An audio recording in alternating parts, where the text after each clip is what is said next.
Hello everyone, in this video I'll be showing you how to beat the boss, the Hushed Saint in Lords of the Fall in 2023.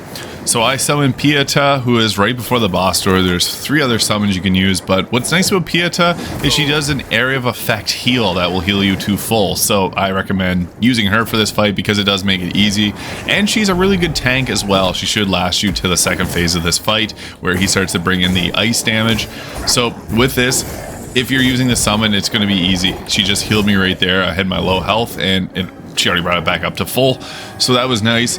Now you got to play a bit more defensive and patient with the Hushed Saint. That is one of the biggest things, is patience. Since he does a lot of running around at the start, it's the second phase where you can play a little bit more aggressively with your attacks, as he's going to be on the ground. But with this, all you can do is dodge. With this, you want to roll through it to avoid getting damaged by the thorns.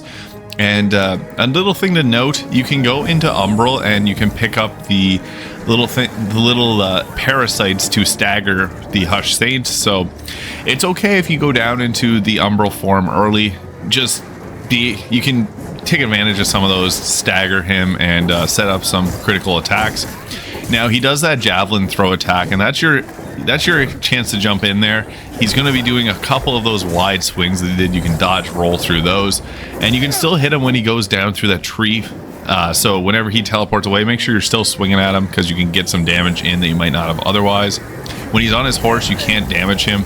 And I went down to that stupid thorn attack. You got to time it a little bit better than I did there. It's a bit later than you think it would be, but in Umbral it's not too bad, because these parasites here, you can explode them like that and it's going to stagger him. It somehow knocked him off his horse there. I'm not sure how, but they are very useful for just taking him out of that, so you can get in, deal your damage. And you're going to see later why it's so important, because you can stagger him with it. Now, something I wish I knew a little bit earlier. I was only on my third attempt of this. You can swing at them, and those will target him as well. So if you're nearby, try to hit those little umbral parasites, and you're going to be able to stagger him without having to use your lamp. This makes it a lot easier. I just kept doing that, and it can set up a nice stagger attack. I didn't get him quite there, but it's easy to spam whenever he does that jump attack there. You can go right next to one of those and attack it. It took me a second to figure that trick out. I figured they were right there, and then he went into a stagger. So had I known, I would have been able to get that critical attack off, but I try to set that up as much as possible while Pieta does the rest of her tanking. Now she's gonna go down roughly around here, and sometimes a little bit earlier, but with this you should be pretty close to finishing him off. He can inflict ice damage, which sucks because it makes you get withered health, as well as your endurance is halved, which is really difficult if you're someone who relies heavily on your endurance for attacking.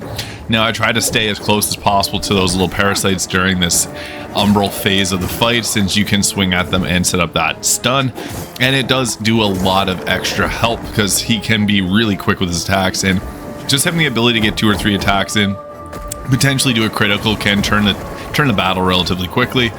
I had 2 heals here and I used them both up, and try to get a little bit closer to him so that I could get that damage in from those little parasites there. But for some reason he was going into this attack loop where he was just attacking nowhere, so I was a little confused about that. But he did that on my first attempt as well, and I was really confused why he was attacking in a different area. I just stayed back, but he might do that for you. Just try to set up those little stagger attacks as much as possible during this last phase, since he won't be going on his horse. He just summons the horse as an attack, so you can kind of camp out near one until you destroyed it and then kind of move on to the next one. And when his health is really low, I just try to play as aggressive as possible, but also be mindful of some of the attacks, and you'll be able to take down the Hushed Saint in Lords of the Fallen. Thank you so much for watching. I hope you found this video useful.